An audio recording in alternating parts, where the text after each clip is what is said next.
সামনে এমন প্রযুক্তি আসবে, এটা অবাক হওয়ার কিছু না। যদি কয়েকদিন পর দেখেন যে ওরা এমন ডিভাইস বের করেছে যে আপনার বডি আপনার সাথে কথা বলছে, অবাক হওয়ার কিছু না। যদি আপনারা শোনেন কিয়ামতের মাঠে, যদি শোনেন কিয়ামতের মাঠে, সব তো স্পষ্ট হয়ে যাবে, হবে না?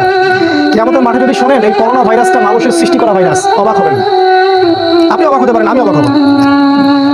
যদি আপনি শোনেন কিয়ামতের মাঠে এর পিছনে ওদের হাত আছে, আপনি অবাক হতে পারেন, আমি অবাক হব। সামনে এমন প্রযুক্তি আসবে যা দিয়ে এই আকাশের মধ্যে, এখন টিভি দেখেন আপনারা, আসমানকে টিভি বানায় ফেলবে তারা। আকাশের দিকে তাকাবেন, অনেক কিছু দেখা যাবে। সেখানে দেখবেন একজন ব্যক্তি এসে বলছে, আমি মাসি, আমার আনুগত্য করো। বাংলাদেশের মানুষ ল্যাংটা পীরের পিছনে বলে না? আর যদি আকাশের কোন কাউকে দেখে যে বের হলো এবং বললো যে আমি মাসি, তোমাদের ত্রাণকর্তা, আমার আনুগত্য করো, জান্নাতে চলে যাবে। মানুষ মনে করতে যাবে না? বহু মানুষ আছে সব এক চোখা মানে ভিতরের চোখটা অন্ধ, ভিতরের চোখটা কি খালি বাইরের চোখে দেখে। ওরা বিশ্বের মিডিয়া নিয়ন্ত্রণ করছে। সামনে এমন প্রযুক্তি আসবে যে প্রযুক্তিগুলো আপনাদের কল্পনার বাইরে। তবে এটাও বলছি, এই প্রযুক্তিগুলো আসার পরে একটা সময় আসবে যখন প্রযুক্তি বলে কিছু থাকবে না।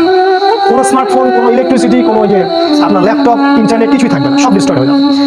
অনেকে আপনাকে বলতে পারে যে এগুলো বাজে কথা, আমাদের সামনে এখন হাজার হাজার বছর পরে আছে। আমরা তাদের সামনে শুধু এতটুকু বলি যে জাস্ট ওয়েট এন্ড সি, অপেক্ষা করেন আর দেখেন। তর্ক করার জন্য আমি আপনার সাথে আসিনি, আপনি অপেক্ষা করেন আর দেখেন কি হয়। তারপরে তারা ওই জেরুজালেম থেকে বিশ্বের সমস্ত অস্ত্রগুলো নিয়ন্ত্রণ করছেন, অস্ত্র সমস্ত বিশ্ব